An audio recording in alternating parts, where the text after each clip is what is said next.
Bonjour à tous et bienvenue sur les Azaventures, le podcast de voyage intérieur et extérieur d'une femme qui voyage seule.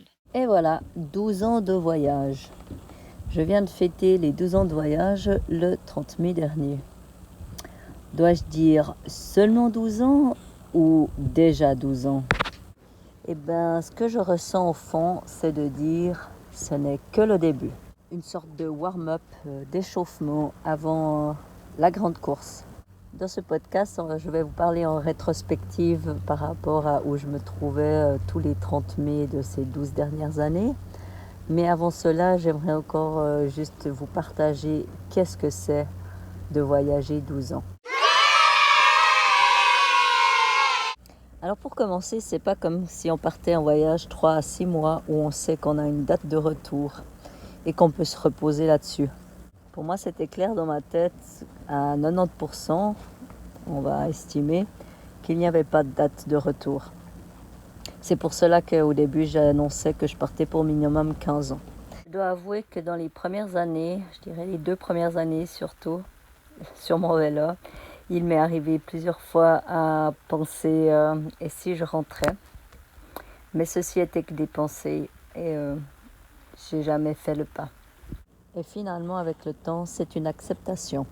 Avec la technologie d'aujourd'hui, Internet, on est proche même en étant éloigné.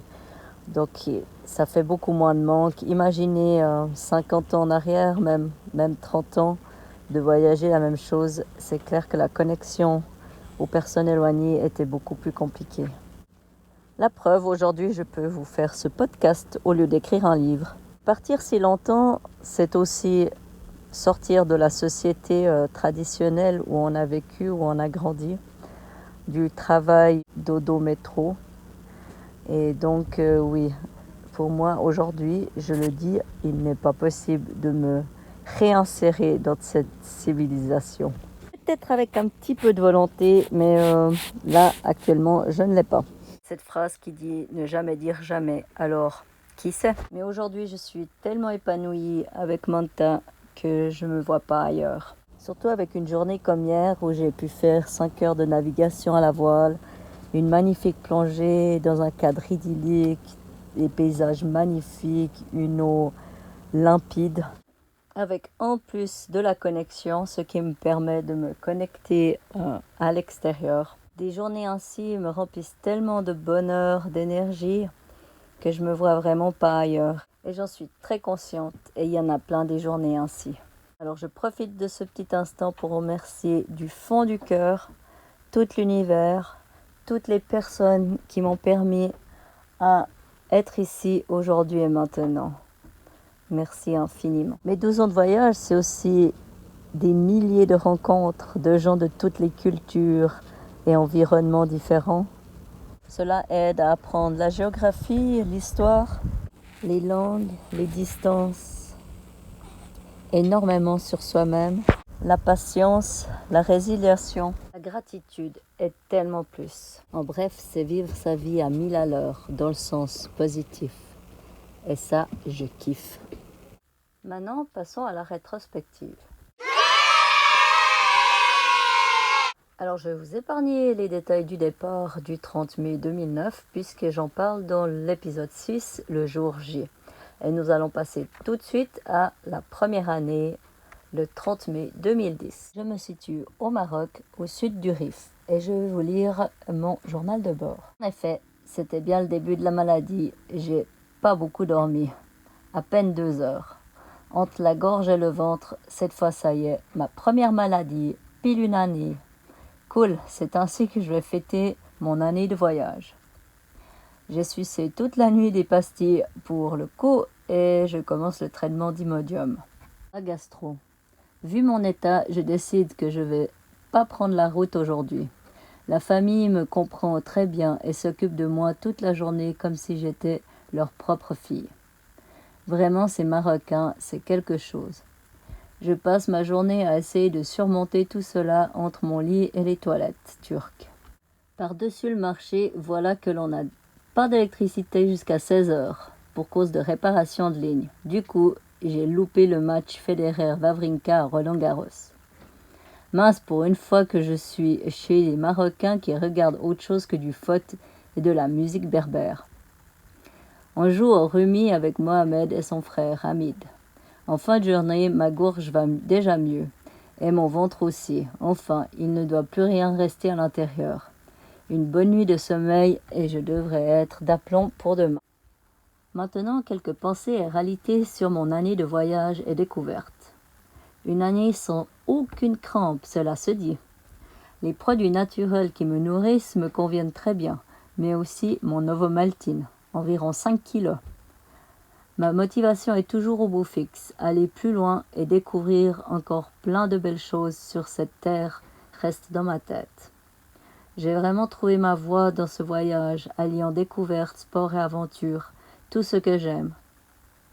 Je garde l'espoir que tous mes proches ont la même harmonie avec eux-mêmes, parce que c'est ce qui compte le plus à mes yeux, le bonheur de tous. J'écris ces quelques lignes le soir du 1er juin alors que je viens d'effectuer la journée la plus pénible de toutes. Je n'ai jamais autant souffert que sous ces 40 degrés avec mon corps encore faible dans les montées telles que celle de la Tour de Gourze. Et malgré cela, je reste positive. Je suis arrivée. Il m'aura fallu 8 heures pour atteindre Tanaout, avec que 50 km, mais j'y suis arrivée. Avec de la volonté, on y arrive toujours. C'est juste de la volonté et non du courage, comme certaines personnes me disent sur le côté de la route. Le courage, c'est quoi? Pour moi, c'est ce qui nous reste si l'on n'a plus de volonté. Donc, pas grand-chose. Avec de la volonté, on peut faire beaucoup, énormément, tout. Voilà, mon inspiration commence à tomber et mes yeux aussi. Alors, sois heureux. 30 mai 2011, je me situe en Égypte, à Dahab. Si j'étais malade la première année, et ben la deuxième année, j'ai de la peine à marcher avec un pied tout enflé, suite à une réception mal entreprise en apprenant le kitesurf. Avec un ami et du coup de cette blessure, ça fait 4 jours que je bouge pas trop de ma plage. Mais j'ai tout de même organisé une petite fête pour mes 2 ans où j'ai invité tous mes amis de la région pour se faire un petit souper bédouin. Même à ce moment-là, une amie venue de Suisse pour plonger avec moi qui malheureusement a dû attendre encore quelques jours pour que je puisse remettre des palmes. On a tout de même fait une sympathique fête sur la plage avec mes amis où on a fait du photo painting. Vous pouvez avoir un aperçu ici. Et un ami a fait un space cake pour l'occasion, mais ceci m'a fait que je me suis endormie un peu tout de suite parce que j'avais un peu de fatigue en retard. Voilà ma petite fête des 2 ans. 30 mai 2012. Eh ben, j'ai pas écrit grand-chose ce jour-là parce que je suis toujours en Égypte, à Dahab, et je touche à la fin de mes 14 mois dans ce pays. Et prêt pour le départ du 4 juin pour refaire du vélo sur la Jordanie, Israël et Palestine, accompagné de mon copain italien du moment. Alors, pas grande fête pour ces 3 ans de voyage, mais un nouveau départ pour plus d'aventures. 30 mai 2013, me voici en Malaisie, sur l'île de Tioman, où je travaille dans mon centre de plongée BNG. Après plus d'une année entre les chèvres et les dromadaires de Dahab, me voici parmi les singes et les varans de Tioman. Juste un peu plus exotique. Cela fait déjà 1 mois et demi que je suis sur cette île et déjà 30 certifications et 70 plongées dans le carnet. Des journées pleines de 10 heures, 7 jours sur 7. Après 4 ans sans travail fixe, cela fait bizarre. Et pour fêter cet anniversaire de 4 ans, eh ben, je passe une bonne soirée avec un couple de Suisses. Et quoi de mieux pour fêter ces 5 ans de voyage avec ses copines de Forel? Eh oui, j'étais de retour en Suisse pour le 30 mai 2014. Et ce week-end-là, nous avions organisé un joli week-end avec des copines en Suisse centrale. Un pur moment de plaisir et de bonheur à partager avec ses copines, surtout après un si long moment d'absence. Je vais mettre en lien des photos de ce petit week-end et je profite de ce moment pour dire à ses copines combien je les aime et combien elles me manquent. Je profite de ce moment pour préciser pour les personnes qui ne me connaissent pas beaucoup qu'en effet, les premières années, je rentrais chaque année environ un mois pour dire bonjour à la famille et aux amis. Depuis que j'ai Manta, c'est un peu plus espacé, plutôt tous les 2 ans. Et là, la prochaine, je ne sais pas. 30 mai 2015, c'est les débuts de Manta et comme je l'ai mentionné dans le podcast précédent des 6 ans de Manta, Manta était sur les plats à Langkawi en Malaisie. Et donc j'étais en plein travaux à réparer Manta et la faire plus belle. J'ai sûrement dû fêter ce 6e anniversaire, mais je n'ai pas de preuve écrite. Par contre, j'ai trouvé une preuve en photo que j'ai regardé un film avec Shanti ce jour-là. Et la voici. Pour ma 7e année, je me trouvais en Indonésie, plus spécialement à Pulauwe, qui est la première petite île à l'ouest de l'Indonésie. J'y suis restée près de 2 mois et en fait le 30 mai était justement le dernier jour avant mon départ pour le West Sumatra. Et voici un extrait de mon journal de bord pour cette journée spéciale. Le 30 mai 2016. Je revois enfin le soleil et en profite pour partir à Sambang, qui est la petite ville principale de l'île, pour faire le plein de nourriture et eau. Pour l'atteindre, il faut environ 1 heure de navigation. Mais voilà qu'après 10 minutes de voyage, 20 dauphins en proue de Manta pendant 10 minutes me suivent. Pourrais-je avoir un plus beau cadeau pour cet anniversaire? Je ne pense pas. À 9h30, je suis ancrée et je pars faire mes emplettes. Je manage de tout faire avant 14h. Heureusement, parce que j'arrive juste à temps sur Manta pour pouvoir la fermer avant la grosse pluie qui nous arrive dessus. Un bateau connu, Ariel, est juste ancré à côté de moi. Dès que la pluie passe, je les vois remonter l'ancre pour repartir d'ici. Je veux faire la même chose. Je m'apprête à partir, commence à remonter l'ancre lorsque j'entends un bruit très bizarre venant du moteur. Pour vous expliquer comment est l'ancrage de Sabang, on ancre à 20 mètres et on est vraiment très proche de la côte, donc on n'a vraiment pas énormément de place de manœuvre. Et pour ceux qui ne connaissent pas grand-chose aux ancrages, 20 mètres, c'est très profond pour un petit bateau comme le mien, surtout qu'à cette époque-là, j'avais que 35 mètres de chaîne, suivi d'un bout de 30 mètres. Donc je regarde ce qui se passe au niveau du moteur et voilà que la courroie de l'alternateur a pété. Cela fait qu'une année que j'avais Manta et ma connaissance en mécanique était beaucoup moindre qu'aujourd'hui. Et j'ai cru qu'à ce moment-là, je n'avais pas besoin de l'alternateur pour pouvoir naviguer. Mais ce que je n'avais pas réalisé, c'est que cette courroie faisait aussi fonctionner la pompe de refroidissement d'eau douce. Alors j'ai quand même testé sans la courroie, mais je me suis vite rendu compte qu'il la fallait quand mon moteur a commencé à surchauffer. Alors je mets une nouvelle courroie. Il est toujours utile d'avoir des pièces de rechange. Et sur ce point, Manta est super équipé. À 17h, je suis prête. Juste le temps pour moi de faire le chemin retour pour revenir à la bouée de ce matin. Mais il me faut à nouveau remonter cette ancre et la partie de la corde n'est pas possible de la faire monter avec le guindeau. Donc je dois le tirer à bras, environ 35 kg sur 20 mètres. C'est très rigolo quand les pêcheurs sont juste à côté et vous regardent faire ceci. C'est vraiment à la limite de ma force, mais j'y parviens. Il y a encore 20 nœuds de vent avec des rafales de 25 et 27 nœuds. Je fais cette petite traversée au moteur et voile pour arriver juste avant la nuit sur ma bouée.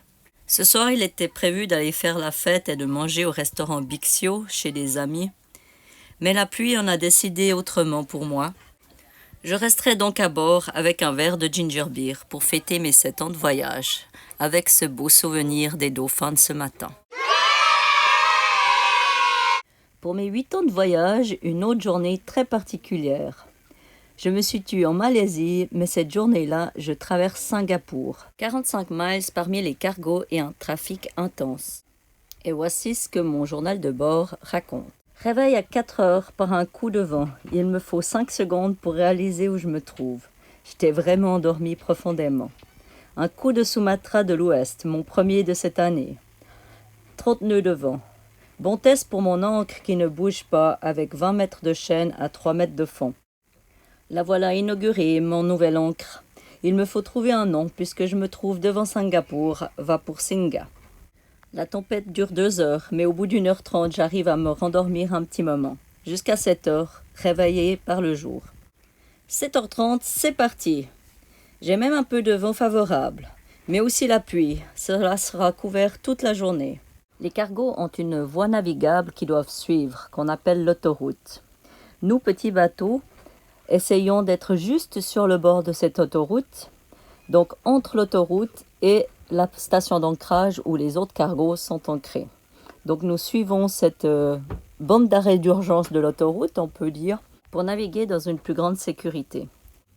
Pour effectuer le passage d'ouest en est de Singapour, ce que j'effectue ce jour-là, on croise 3 à 4 branches de voies navigables perpendiculaires qui sont environ sur 2 miles, donc qui durent environ une demi-heure. Manta fonce toute la matinée, nous avons le courant avec nous. Au premier croisement de voies navigables, il y a 2 bateaux qui m'arrivent à 90 degrés bâbord. L'un des 2 ne m'inquiète pas, par contre l'autre m'inquiète un peu plus, mais avec quelques calculs savants, je réalise que je vais passer devant et gagner la fin de l'intersection, la bouée jaune. Pour ceux que ça intéresse, les calculs savants ne sont pas si savants que ça et c'est très simple. Je vais juste vous expliquer comment ça se passe. Vous restez un point fixe dans votre cockpit. En regardant le cargo, à bâbord ou à tribord, c'est égal, vous prenez un point de référence sur le bord de votre bateau, genre la filière. Si le cargo reste toujours dans ce point de référence, c'est qu'il y a risque de collision.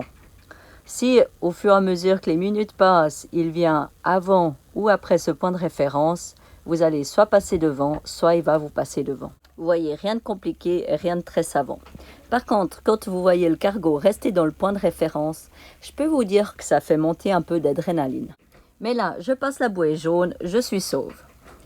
Quand soudain je réalise que je m'éloigne de la bouée, et que la proue d'un cargo à l'ancrage se rapproche méchamment.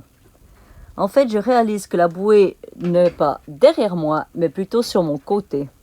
Ce qui me fait tout de suite réaliser qu'en fait, le courant me pousse dans la mauvaise direction. Et dans cette direction, bien sûr, qu'il y a un cargo ancré. Je mets le moteur à fond, j'essaie de bifurquer le plus possible et j'ouvre même la grande voile pour m'aider. Heureusement, le vent vient de face. Pour pouvoir éviter de justesse la proue de ce cargo et cette chaîne impressionnante. Waouh, ça fout les chocottes. Je peux vous dire que mon cœur s'est accéléré très rapidement à ce moment. Cette aventure me rend beaucoup plus attentif pour la suite de la navigation, qui se passe beaucoup plus tranquillement le long de la route réservée aux gros cargos. Je me demande s'il y a une règle navigation par jour, par les sens, parce que tous les cargos arrivent tous par l'est. Un pêcheur indonésien me dépasse par derrière assez proche. Je dois éviter certains cargos sur ma route, mais tout se fait en douceur. Par contre, le vent que je croyais avec moi s'est vite montré méchant et contre moi. Mais pas plus de 15 nœuds. Il y a pas mal de déchets dans l'eau. J'ai même une palme de palmier coincée dans mon radar. Finalement, après 6h30 et 35 miles de navigation, nous avons 10 nœuds de vent à 120 degrés tribord. Manta fonce pour ces derniers 10 miles. J'arrive gentiment à la fin de Singapour quand soudain, j'entends une alarme. Je regarde autour de moi, c'est des militaires dans un bateau moteur qui me rivent dessus. Je regarde sur ma carte et réalise que je suis sur le point d'entrer dans une zone militaire interdite. Je voyais bien la bouée qui délimitait la zone, mais justement je voulais la prendre à tribord pour éviter les cargos de l'autre côté. Mais finalement j'aurai pas le choix, il faudra que je la prenne à bâbord et pas me faire embêter par les militaires. Quand ils me voient changer de route, ils arrêtent l'alarme et font demi-tour. C'était bel et bien ça. Désolé les gars. 40 miles en 7h40, je passe la frontière, me voilà à nouveau en Malaisie. Il me reste plus que quelques miles et mission accomplie. L'ambiance est la fête sur Manta. Je danse, je chante. Qu'est-ce que je suis heureuse d'être là. Le vent s'est arrêté. Je n'aurais profité qu'une petite heure. Au dernier croisement des voies, voilà 2 bateaux qui m'arrivent dessus.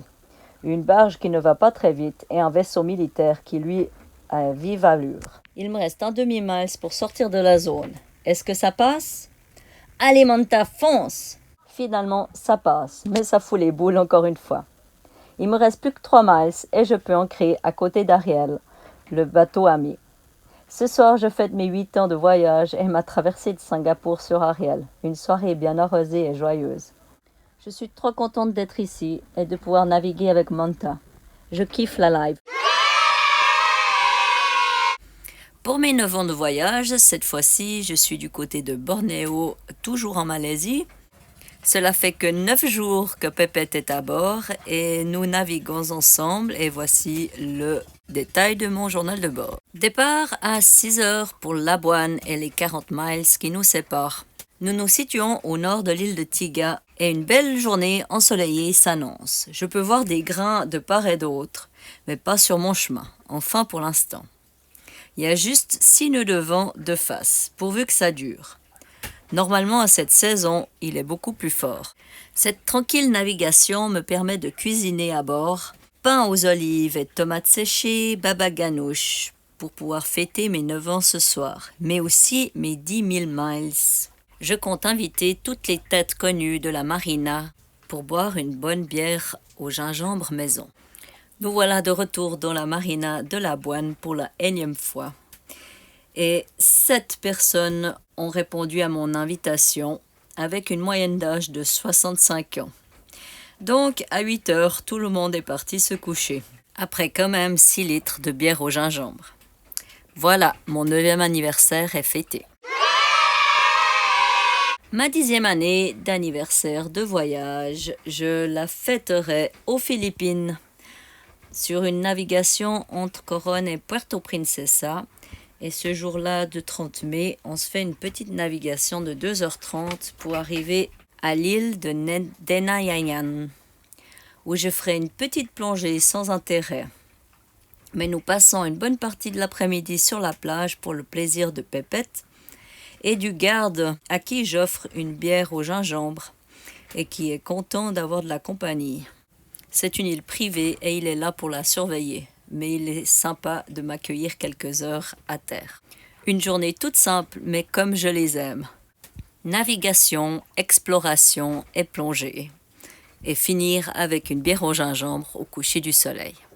Pour marquer le coup des 10 ans, j'ai eu la chance qu'un ami a écrit une chanson sur mon voyage et j'ai fait un montage vidéo dessus et je vous mets en lien dessous l'accès à cette vidéo.